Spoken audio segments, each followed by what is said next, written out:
bonsoir à tous. Donc, j'ai pas préparé de diapositive. Hein. L'idée, c'est de répondre plutôt aux questions que vous vous posez.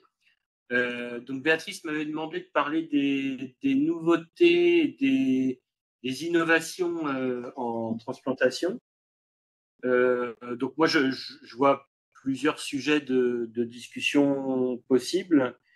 Donc, je dirais que l'accès à la greffe, il change un petit peu parce qu'en fait, il y a de nouveaux médicaments qui sont apparus et de nouvelles sources de greffons. Et une fois qu'on est greffé, on a une détection maintenant moins invasive des rejets et probablement on fera moins de biopsies. Alors pour aller dans l'ordre, l'accès à la greffe, il est en train de s'améliorer grâce, on va dire, à trois choses. D'une part, l'apparition d'un médicament qui s'appelle l'imlifidase et qui est capable en 20 minutes de débarrasser n'importe qui de ces anticorps, notamment des anticorps dirigés contre le système HLA, vous savez, le groupe des globules blancs. Il y a des patients qui ont été greffés plusieurs fois ou qui ont été enceintes ou transfusées et qui sont très difficiles à greffer parce qu'elles ont des anticorps contre la terre entière. Et aujourd'hui, on a un médicament qui permet à une partie de ces patients-là, pas tous, mais d'être désimmunisés instantanément et donc d'avoir accès à une greffe. Alors certes, à haut risque immunologique parce que les anticorps reviennent et après, donc il y a une probabilité de rejet qui est importante, mais qui peut être traitée. Et donc ça, c'est une première amélioration.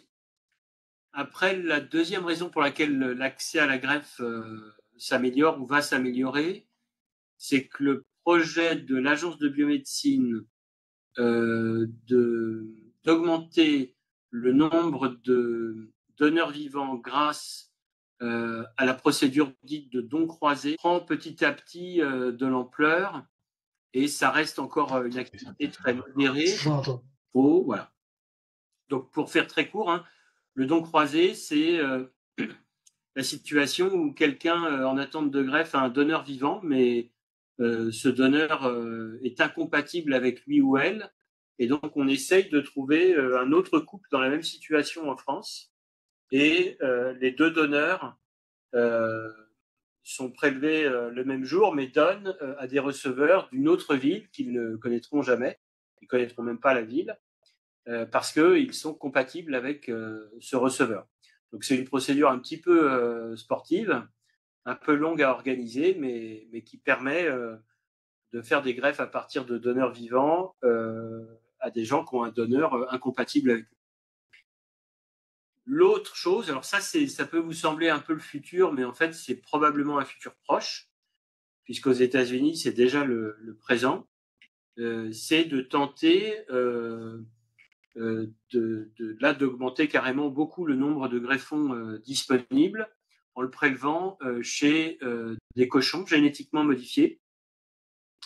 Et ce qui suppose évidemment beaucoup de génie génétique, aussi de participer à une aventure qui pose plein de questions médicales, immunologiques, éthiques, sociétales. Enfin, c'est vraiment la grande aventure, mais qui a démarré aux États-Unis. Il y a, à l'heure où je vous parle, un receveur qui a un greffon rénal fonctionnel depuis plusieurs mois. Et évidemment, il va y avoir des problématiques de rejet et compréhensible parce que là, on franchit la barrière d'espèces, donc c'est assez spectaculaire. Mais en tout cas, c'est quelque chose qui va aux États-Unis être cette année un essai clinique avec plus de 40 greffes prévues et dont on espère qu'il soit bientôt mondial. Et la dernière chose que je voulais dire dans ce préambule, c'est qu'une fois que quelqu'un est greffé, bon, comme vous savez sûrement, le greffon, en moyenne, il dure une quinzaine d'années, c'est-à-dire un peu moins si le greffon n'est pas pris chez un donneur vivant et plus si le greffon est pris chez un donneur vivant, mais à cause de la toxicité des médicaments et puis de ce qu'on appelle le rejet chronique, médié par des anticorps anti-HLA, là encore, eh bien, avant, on faisait des biopsies, soit à un moment arbitraire de la greffe. Alors, par exemple, la FOG, on fait 3 mois après la greffe, on fait une biopsie de surveillance pour voir s'il n'y a pas de rejet. Ou alors parce que le greffon se mettait à moins bien fonctionner, c'est ce qu'on appelle les biopsies pour cause. Mais c'était notre seule façon d'être sûr qu'il y avait un rejet. Pour la plupart des gens qui n'avaient pas de rejet, c'était des biopsies inutiles, invasives, éventuellement risquées, etc. Et là, il y a une technologie qui a beaucoup fait ses preuves cette année et qui consiste à, plutôt que de faire une biopsie, prendre un tube de sang et regarder si on détecte l'ADN de quelqu'un d'autre que le receveur dans son sang. Et si on détecte plus de 0,5% de l'ADN de quelqu'un d'autre, c'est probablement que les cellules du greffon sont attaquées. Et c'est là probablement qu'il est utile de faire la biopsie. Et donc, il est probable que dans les années à venir, on fasse beaucoup moins de biopsies pour voir un peu systématique au greffé. Donc voilà on va dire les 4 nouveautés ou 4 changements qui arrivent. Des médicaments qui permettent de greffer des gens très difficiles à greffer, parce qu'immunisés. 2, la potentialisation des greffes à partir de donneurs vivants grâce aux dons croisés. 3, l'inconnu, mais sur lesquels on met beaucoup d'espoir, de la xénogreffe. Et 4, une fois qu'on est greffé, la détection non invasive du rejet pour éviter de faire des biopsies inutiles. Voilà un peu les 4 grosses nouveautés qu'on envisage. Et maintenant, du coup, si vous avez des questions, Oui, Alexandre, alors j'ai une personne qui a posé une question. Si vous voulez la poser, c'est le moment, ou alors je peux la lire si vous voulez dans le chat. Si vous voulez poser votre question, sinon je la lis. Donc c'est grâce aux nouveaux médicaments qui annulent les anticorps. Est-ce que nous aurons besoin de faire l'ablation du rein natif du receveur, ou alors pourra-t-on Non. enlever le greffon précédent? Alors, ce médicament ne change rien à la procédure, c'est-à-dire que sauf chez les patients qui ont une polykystose rénale et des reins très très volumineux, en fait, on n'enlève pas les reins natifs du receveur et on greffe le rein du donneur comme un troisième rein. Ou un quatrième si la personne a déjà été greffée. Merci Alexandre. N'hésitez pas à poser vos questions dans le chat, comme ça, soit je les pose pour vous. Ah, je te laisse la parole. Oui, bonjour. J'ai une question qui concerne les traitements anti-rejet qui sont moins néphrotoxiques, comme le belatacept. Ouais. Donc, qu'en est-il? Voilà, où en sont les recherches aussi bien à l'étranger qu'en France? Et je sais que les études concernent surtout le rein, mais qu'en est-il pour les gens qui sont double transplantés foie et rein? Merci. Alors, merci pour votre question. Oui, en effet, alors le belatacept, pour ceux qui ne connaissent pas, hein, c'est un médicament anti-rejet qui est une alternative aux traitements plus toxiques que sont le tacrolimus et historiquement la cyclosporine, et qui a l'originalité de s'administrer une fois par mois seulement, par perfusion, et qui peut être administré à domicile, et pour lequel on sait depuis longtemps qu'il est très efficace et pas toxique.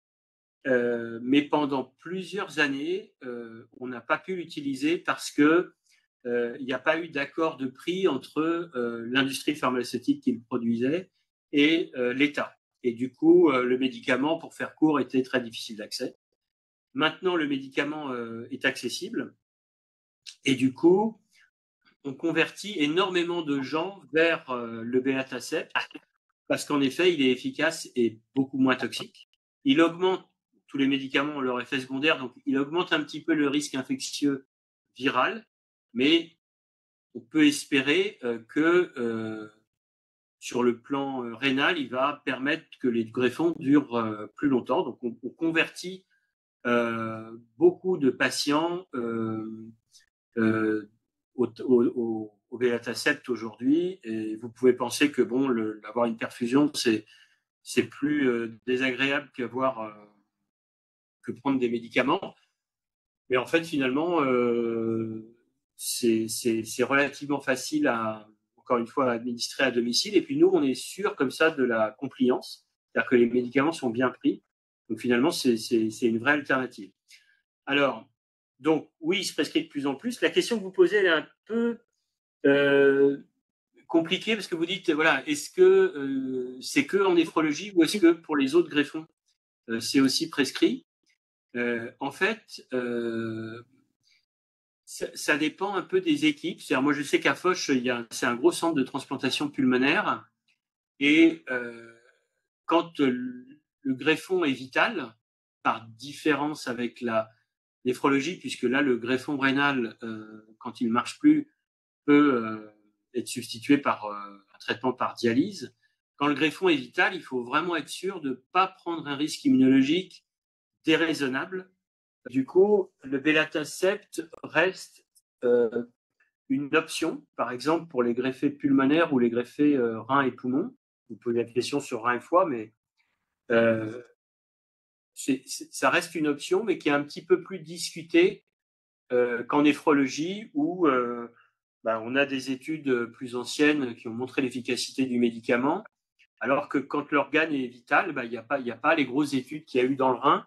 Et du coup, c'est en général un médicament qui est finalement choisi quand on pense qu'il y a un danger à continuer les anticalcinérines, tacrolimus ou cyclosporine.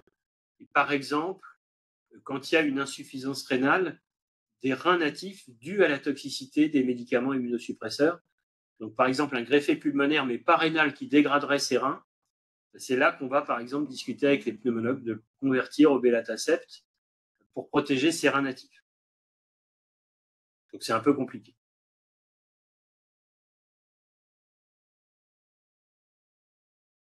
Oui, bonsoir.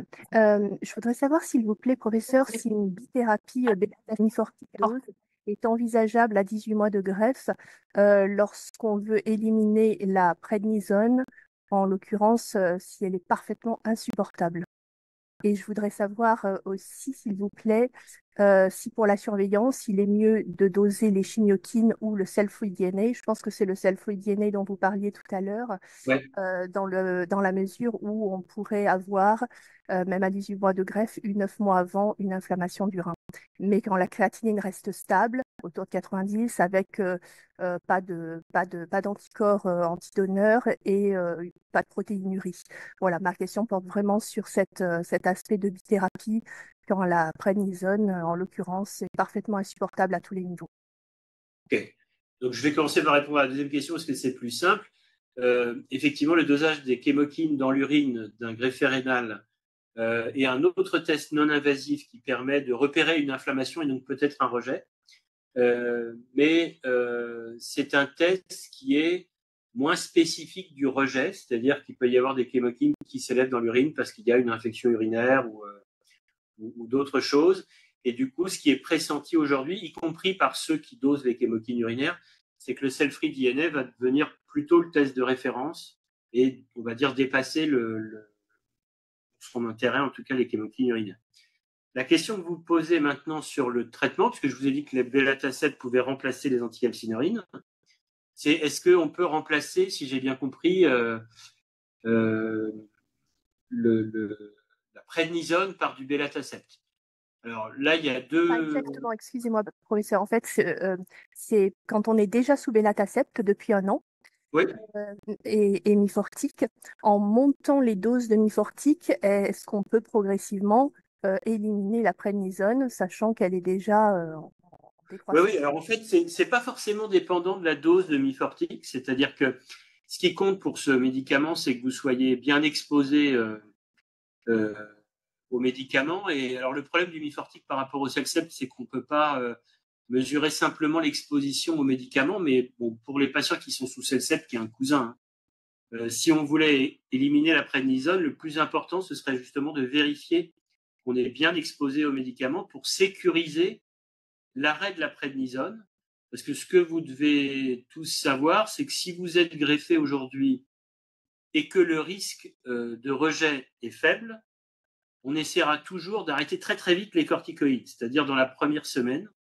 Et on sait que ça a plein d'intérêts, c'est-à-dire que ça diminue la fréquence des diabètes post-transplantation, ça diminue de toute façon la toxicité osseuse des corticoïdes et puis tous les effets secondaires des corticoïdes. Et on sait que quand on l'arrête très vite, on ne prend pas de risque immunologique déraisonnable. En revanche, quand un patient a été greffé et qu'on n'a pas arrêté les corticoïdes parce que ce n'est pas l'habitude du centre ou parce qu'on pense qu'il y avait un risque de rejet, les arrêter tardivement, c'est un petit peu plus dangereux. Ça met le patient un peu plus à risque de rejet tardif. Et du coup, on préconise des arrêts effectivement très progressifs. Et maintenant qu'on a les nouveaux outils de cell-free DNA, de chémokine urinaire, finalement, ça rejoint votre deuxième question, ça permet, si on accepte de faire un sevrage en corticoïdes, hein, mais si le médicament est perçu comme insupportable, on n'a pas le choix, enfin, il faut le faire, ça permet d'encadrer ce sevrage et de vérifier qu'en arrêtant progressivement le corticoïde, il n'y a pas de rejet. S'il y a un rejet qui soit détecté tôt et traité tôt, le but étant d'arriver à retirer les corticoïdes. Alors, je vois dans le chat que, oui, je sais, certains centres font systématiquement des corticoïdes. L'argument qui est avancé, c'est que c'est un très bon anti-rejet, c'est que c'est pas cher, voilà, et c'est qu'à la fin, on finit par donner des petites doses. Mais quand même, quand on regarde les études qui ont comparé, en les arrêtant très vite, hein, les patients chez qui on avait arrêté les corticoïdes et chez qui on les avait continués, eh bien, on voit qu'il y a beaucoup moins de diabète post-transplantation, il y a moins d'événements cardiovasculaires. Donc finalement, nous, on fait plutôt partie des centres qui, à chaque fois que c'est possible, quand il n'y a pas d'anticorps anti-HLA, etc., essayons de les arrêter, je vous dis, dès la première semaine. Merci beaucoup, c'est très intéressant. Il y a d'autres questions aussi, Alexandre, notamment le temps moyen pour recevoir une greffe qui était posée. Alors là, je serais bien malin si je savais répondre à ça. En fait, ça dépend de beaucoup de choses, hein. Ça dépend. Les deux grosses choses qui rallongent le temps d'attente, les trois, c'est un, est-ce que vous avez ou pas un donneur vivant? Si oui, vous êtes en général greffé dans les 3 à 6 mois si le donneur ne se met pas en danger en donnant un rein. Le deuxième chose, c'est le groupe sanguin de la personne qui attend.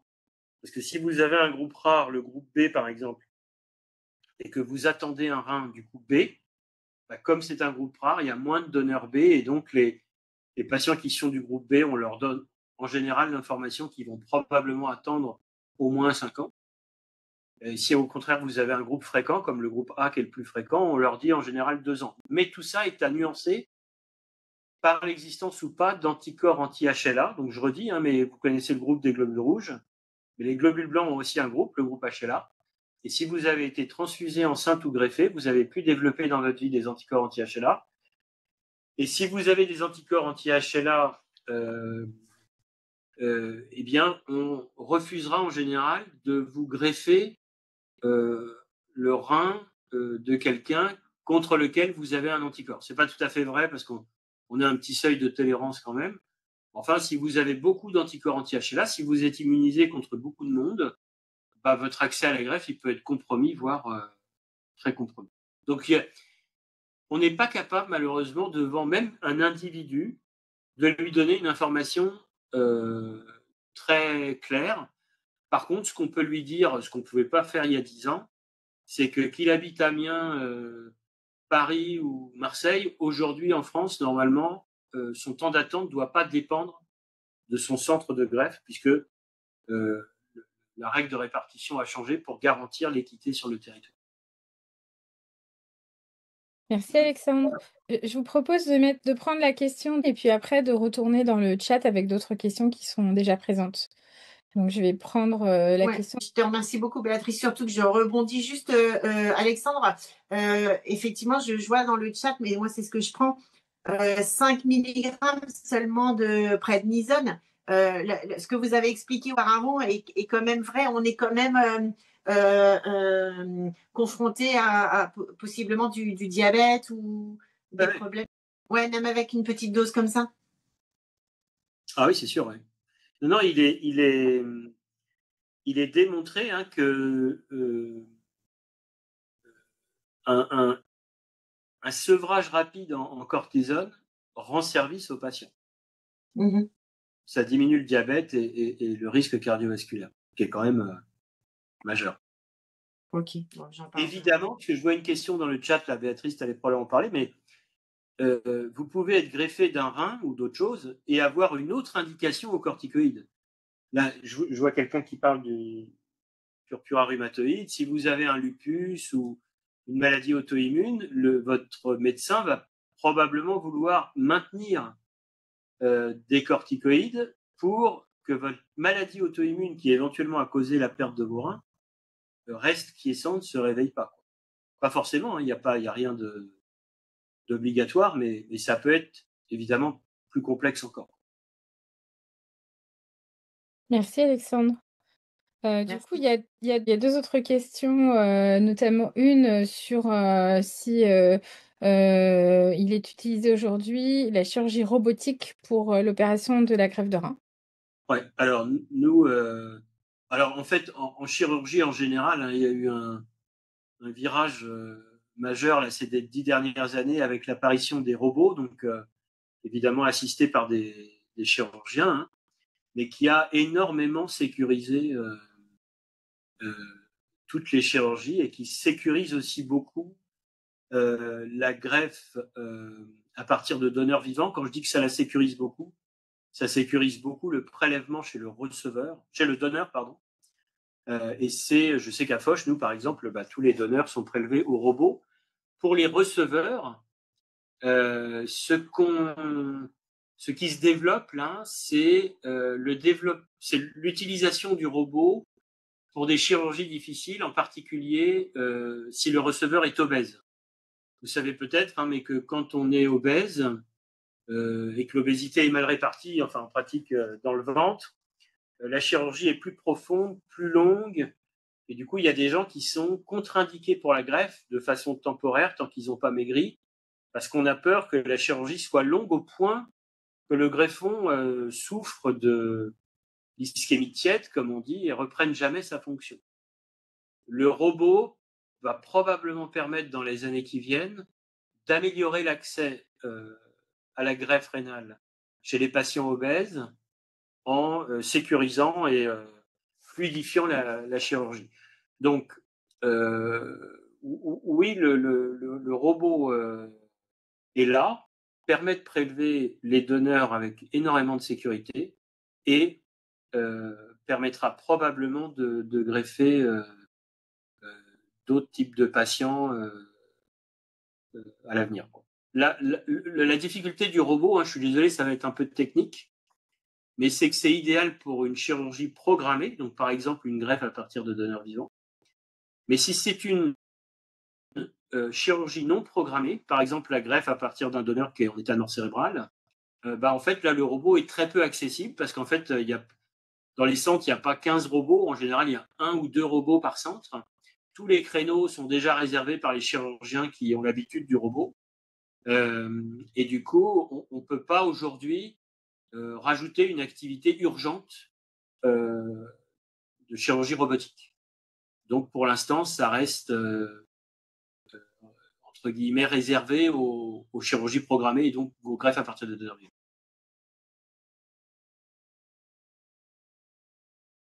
Alors, je vais poser la question suivante. C'était quelle est la durée moyenne de convalescence après greffe? Alors ça dépend, comme les autres chirurgies d'ailleurs, hein, de votre état de santé. C'est-à-dire que moi, j'aurais un petit peu plus de mal à m'en remettre qu'à 20 ans. Quelqu'un qui sera âgé, enfin on va dire plus de 70 ans, va lui aussi mettre plus de temps et au passage risquer davantage à cause de la greffe qui est un acte chirurgical. Hein. Donc on va dire que le temps de convalescence, il va de 7 jours chez un donneur en pleine forme, jeune, qui dès le 5e jour là commence à cogner à la porte en disant mais est-ce que je peux pas sortir parce que je me sens bien, à 20, 30 jours chez quelqu'un de plus fragile, moins musclé, moins robuste, comme disent les gériatres. Quoi. Merci Alexandre. Il y a une autre question. juste, encore une fois, je rebondis juste. Alexandre, la chirurgie robotique à Foch, donc pour le prélèvement notamment du donneur, elle se fait sur place, elle n'est pas à distance. Non, alors effectivement, la chirurgie robotique est possible à distance. Vous avez peut-être vu des vidéos très impressionnantes d'Américains qui sont à New York et qu'opèrent quelqu'un qui est en Californie. Nous, on ne fait pas ça. Peut-être qu'on le fera, mais en tout cas, quand on opère, il y a toujours, même si c'est un robot qui opère, il doit toujours y avoir un chirurgien derrière les manettes au cas où il y a un saignement. Donc, vous ne serez jamais opéré seulement par un robot. Par contre, il y a certaines chirurgies, mais la greffe n'est pas une de ces chirurgies-là, hein, mais où il y a parfois une expertise très rare. Par exemple, en neurochirurgie, vous pouvez avoir un chirurgien et un seul dans un pays qui sait opérer tel type de tumeur très très mal située, etc. Et là, bah, lui, on commence à réfléchir à l'idée qu'il opère à distance via un robot, mais avec un autre neurochirurgien de proximité, forcément très fort, hein, c'est de la neurochirurgie, mais qui n'a pas une expertise exceptionnelle, quoi. Mais en greffe rénale, c'est pas ce type de chirurgie. Ok, merci. Alors, il y a une autre question. Qui peut prétendre au mi-fortique? Alors, le milfortique, c'est comme le Celcept, hein, donc c'est un des 3 anti-rejets, enfin 4 avec le Belatacept tout à fait conventionnel maintenant, hein. Juste, alors, pour faire un tout petit peu d'histoire, le médicament qui a permis vraiment le développement de la greffe dans les années 80, c'est la cyclosporine, qui était donnée avec un immunosuppresseur qu'on appelle l'Imurel, qui existe encore, qui posait un problème d'augmentation du risque cutané, de variabilité entre les individus. Donc petit à petit, il a été remplacé par un médicament qui s'appelle le Celcept. Donc ça fait 20 à 30 ans que, enfin, on va dire oui, 20 ans qu'on donne plus d'Imurel et qu'on donne du Celcept. Et l'inconvénient du Celcept, c'est qu'il donne la diarrhée à la plupart des patients. Et du coup, une firme concurrente a sorti une autre marque, le Mifortic. C'est le même médicament, mais préparé un peu différemment, et qui a une meilleure tolérance digestive. Donc, en fait, les patients qui se plaignent de diarrhée, on a tendance à les convertir au Mifortic avec plus ou moins de succès, hein. Je ne sais pas non plus un médicament très, très différent, mais en tout cas, on essaye, et puis si ça marche, on laisse les patients sous Mifortic. Si ça ne marche pas du tout et que les gens ont vraiment une toxicité digestive du médicament, on peut revenir à ce vieux médicament qui est l'Imurel. Mais tout le monde y a accès, hein. C'est un médicament qui est en vente libre, il n'y a aucun problème. Alors, une autre question. Est-ce qu'un greffon qui démarre faiblement peut s'améliorer dans le temps? Alors, c'est une grande question.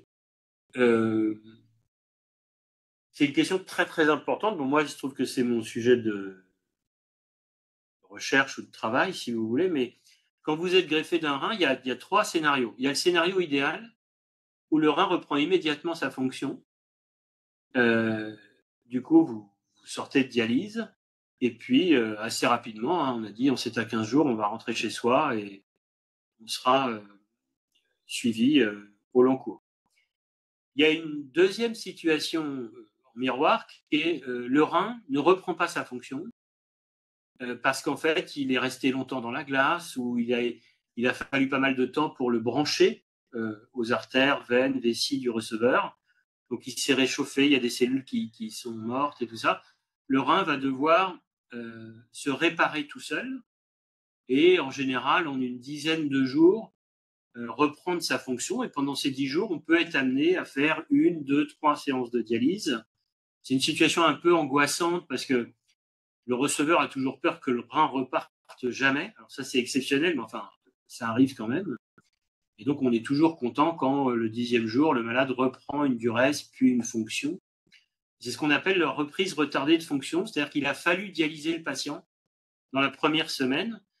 Et ça, en fait, alors évidemment, chaque cas est individuel et c'est pas parce que le rein est reparti tardivement qu'il va durer moins longtemps, mais vu d'avion, si on regarde l'ensemble des patients dont le rein est pas reparti tout de suite, En pratique, en général, en moyenne, le rein, il dure 4 ans de moins. C'est-à-dire que c'est un facteur de risque de rejet. Le fait qu'il ne reparte pas tout de suite signifie aussi souvent que le rein était un peu porteur de lésions vasculaires qui fait qu'il n'a pas supporté l'ischémie, comme on dit, le fait d'être dans la glace sans oxygène, etc. Donc c'est un mauvais signal, mais après, voilà, c'est une généralité qu'on ne peut pas appliquer au receveur qui est en face de soi, mais c'est un mauvais signal. Et puis après, il y a la situation intermédiaire, où le rein, comme vous avez dit dans la question, reprend faiblement, mais reprend. Il n'y a pas besoin de dialyser le patient, mais il reprend faiblement. Ces patients-là, ce qu'on appelle la reprise lente de fonction, sont probablement, et c'est assez logique, des patients au pronostic intermédiaire, c'est-à-dire que ça a une signification. Peut-être que ça va raccourcir la durée de vie du greffon, parce que le greffon ne récupérera pas une fonction rénale aussi bonne, mais malgré tout, le rein a repris et en fait, on est en train d'essayer justement de mieux définir le pronostic rénal de ces patients, de ces greffés.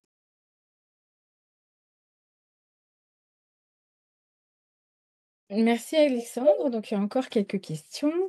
Qu'en est-il de la tolérance pour le bêta-tacept, la tolérance digestive pour le bêta-tacept? Le bêta-tacept, donc il y en a qui l'ont ici ce soir, c'est un médicament, nous on l'adore parce qu'il est hyper bien toléré. Encore une fois, on est sûr que les patients les prennent parce qu'il y a une infirmière ou un infirmier qui vient à la maison ou le patient vient en hôpital de jour pour avoir sa perfusion. Donc on sait que le médicament est pris et il est efficace. Et en fait, il a très peu d'effets secondaires. Le gros signal, c'est que je vous dis, il augmente le risque viral. Donc pendant l'épidémie de Covid, on s'en est un peu méfié. Il y a des patients qu'on a rebasculé transitoirement vers le tacrolimus. Les patients qui répliquent, puisque là je vois une question dans le chat, le BK-virus ou le cytomégalovirus, on peut être amené à le suspendre ou carrément l'arrêter. Donc c'est ça le problème du BELA, c'est l'augmentation du risque viral, bon, qui est évidemment raisonnable parce que sinon on ne l'aurait pas prescrit autant, mais c'est un médicament qui est très très bien toléré.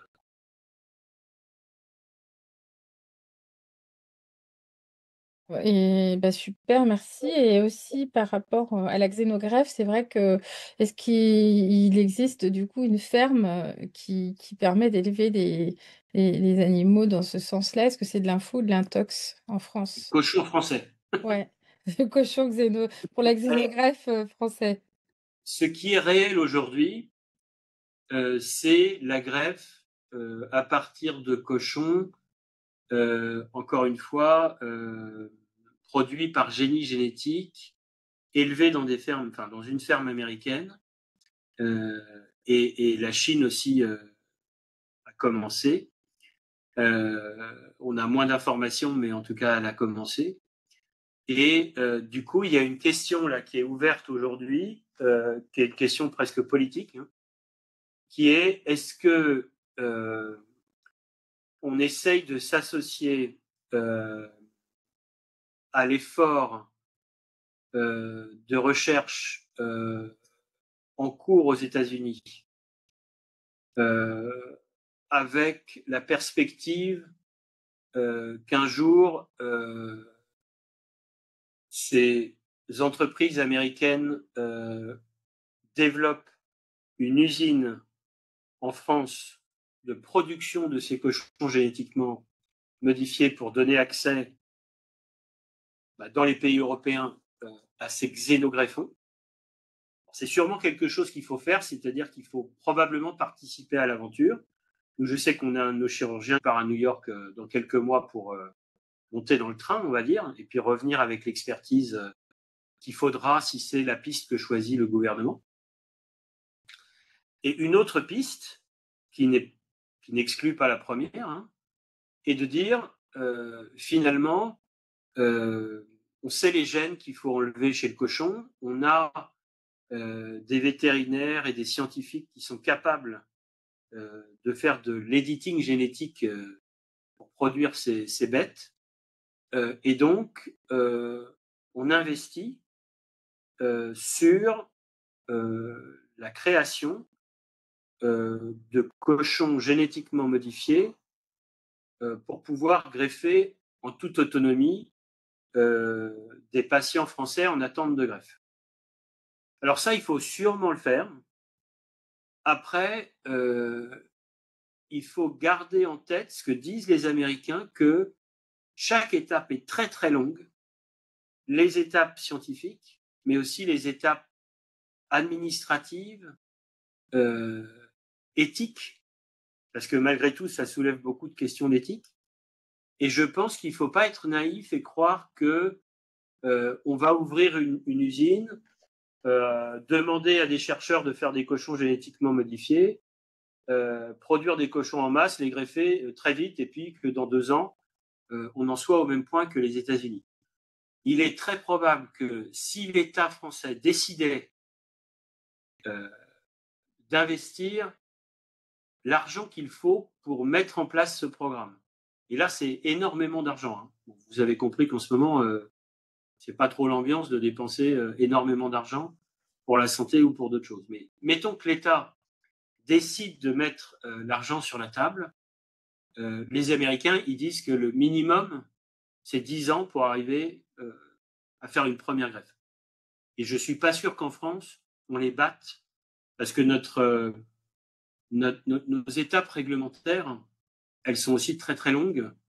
Et du coup, je pense plus réaliste aujourd'hui, si on est en attente de greffe,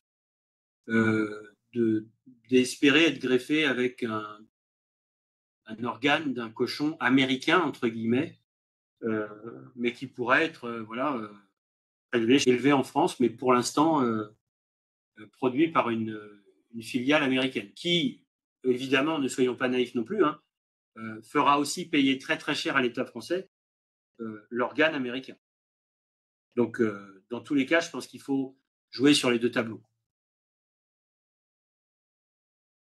Merci Alexandre. Alors, ça va un petit peu après avec la même question, puisque en fait, tu as dit tout à l'heure qu'il y avait une étude donc, qui commençait aux États-Unis sur effectivement la xénogreffe. Donc, et tu viens de l'expliquer, hein, c'est très long, il y a des étapes réglementaires, etc. Mais au-delà de ces étapes réglementaires, effectivement, est-ce que une recherche ou en tout cas une application, quelque chose d'applicatif serait prévu en France ou pas? Ah oui, Indépendamment de ces questions financières, est-ce qu'il y a une équipe, en tout cas, qui a envie de le oui, faire? D'accord. tout à fait. En fait, il y a déjà une équipe, c'est l'équipe d'Alexandre Loupy, là, dont vous avez probablement entendu parler, parce que c'est un néphrologue qui fait énormément de recherches cliniques, qui compile énormément de données, qui a créé plusieurs outils qu'on utilise maintenant pour prédire la survie des greffons, pour détecter l'ADN libre dont on parlait tout à l'heure, là, le cell-free DNA dans le sang. Donc c'est vraiment quelqu'un qui fait, enfin c'est une locomotive en France, hein. Il se trouve que son expertise a été utilisée par les équipes américaines pour bien comprendre le type de rejet qu'on observait chez les receveurs de xénogreffons, de reins de porc ou de cœur de porc, etc. Donc il y a déjà une équipe, encore une fois celle d'Alexandre Loupy, qui travaille là-dessus, et qui travaille très bien et qui est associée aux publications, etc. Nous, je vous dis, on collabore aussi avec cette équipe à une échelle beaucoup plus modeste, hein, mais c'est le même groupe.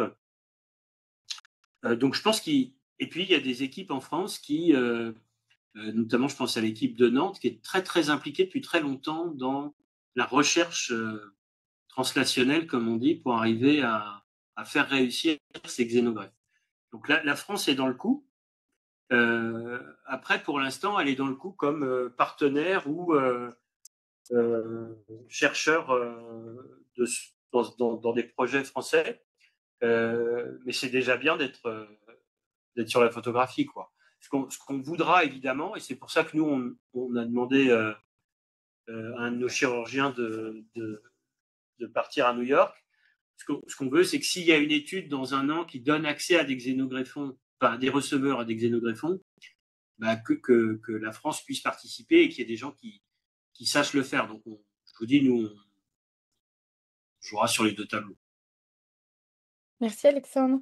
Alors, il y a une petite question sur peut-être qu'il faudrait mieux travailler aussi sur les molécules, par exemple, qui empêcheraient la polykystose d'évoluer. C'est une question.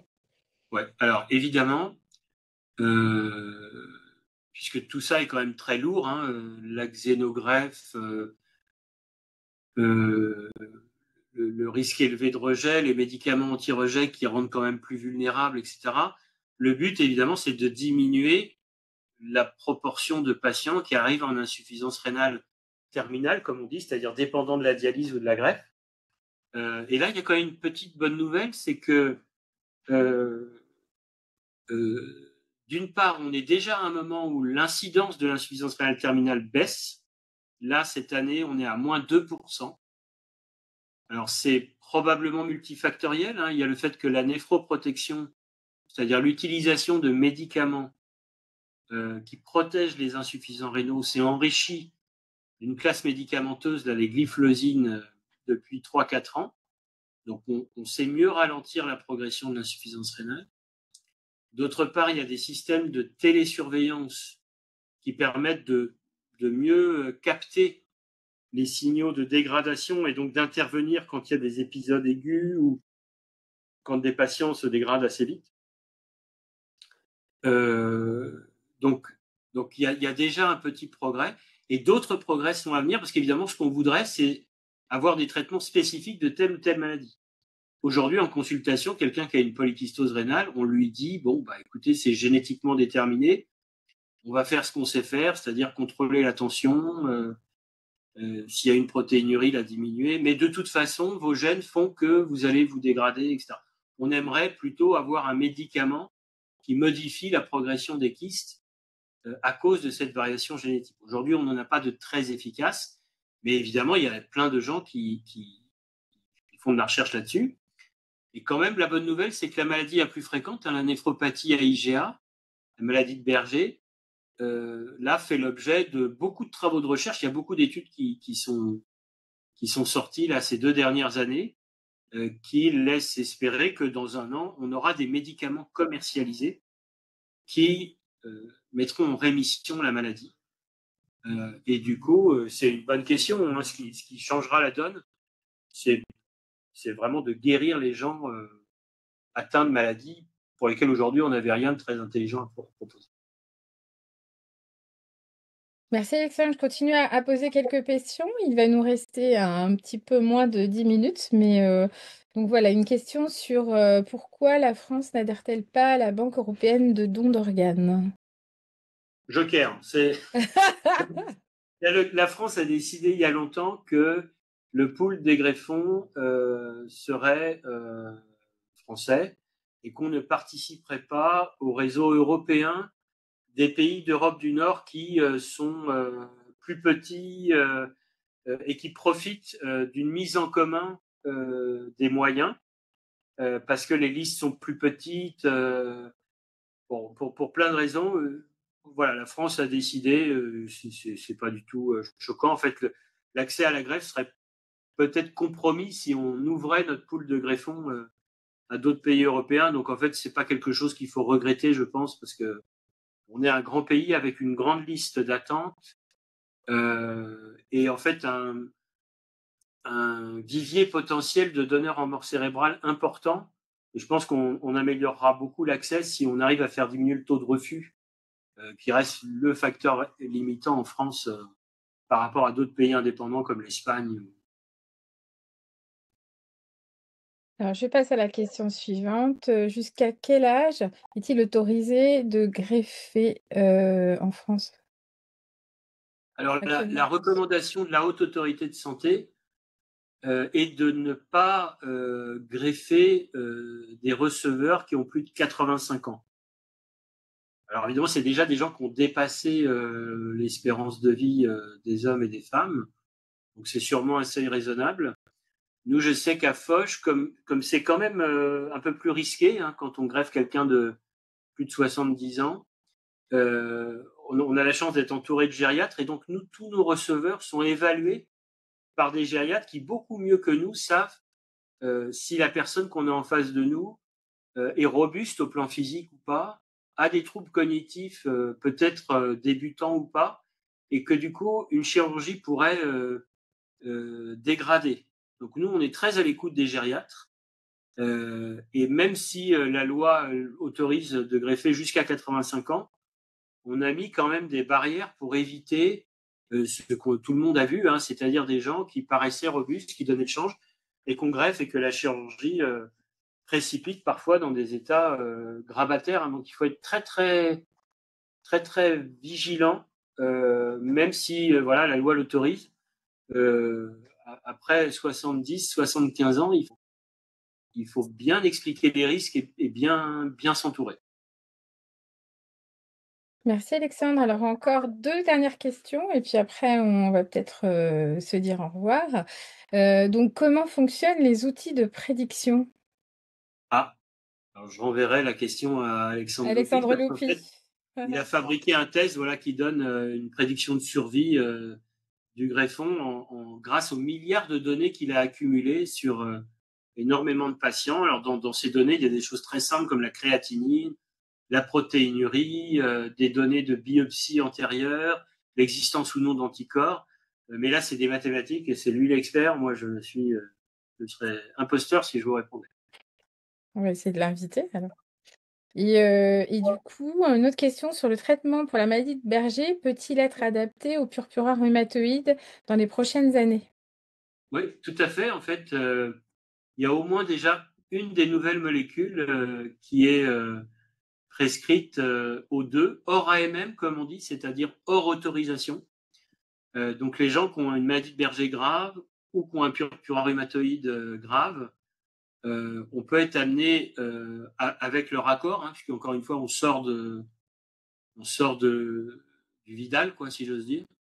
On peut être amené à leur prescrire une de ces nouvelles molécules qui est accessible pour une autre maladie. Et oui, probablement, la purpura rhumatoïde, c'est quand même une maladie très proche du Berger, et donc on peut espérer que, même si c'est beaucoup plus rare, hein, que ces patients-là bénéficieront des progrès qu'il y a eu dans le Berger. Super. Une dernière petite question. Est-ce que un jour on pourra faire fonctionner des reins qui se sont arrêtés? Alors, non, vous savez que si les reins, alors je suis désolé parce qu'on finit sur un truc plombant, mais si les reins n'ont pas marché pendant plus de 30 jours, c'est exceptionnel qu'ils remarchent. Mais dans les... Bon, là, c'est pas la xénogreffe, c'est vraiment du futur. Dans les pistes, pour répondre à cette question de recherche, il y a la possibilité de prendre un rein qui ne marche pas, de le décellulariser complètement. C'est comme si on imagine, on le passait à l'eau de Javel pour qu'il n'y ait plus du tout de cellules, et puis qu'on injecte des cellules souches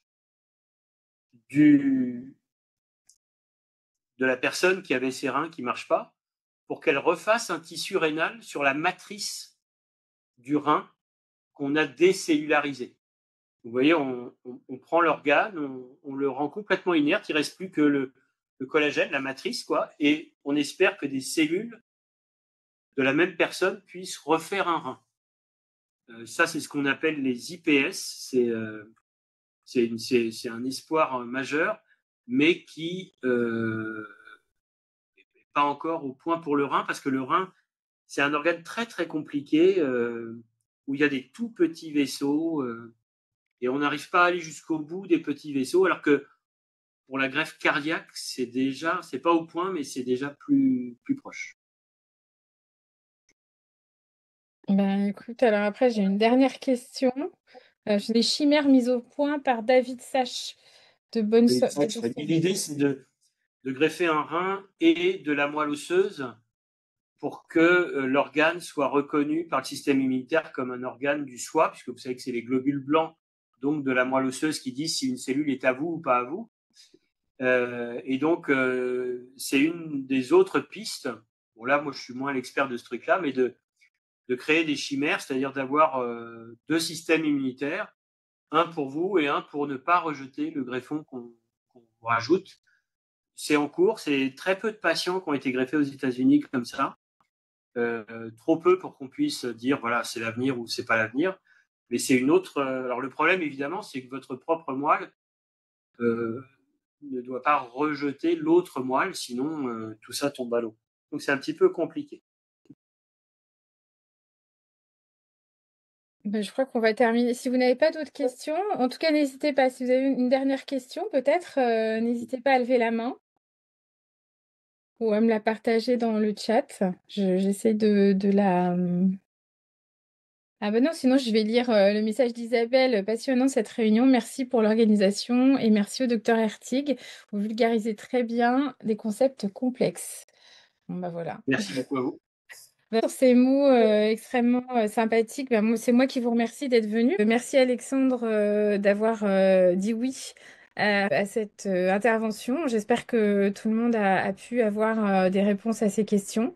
Évidemment, on fera un petit replay qu'on pourra partager à tout le monde sur YouTube. Et puis, je vous souhaite vraiment une bonne soirée.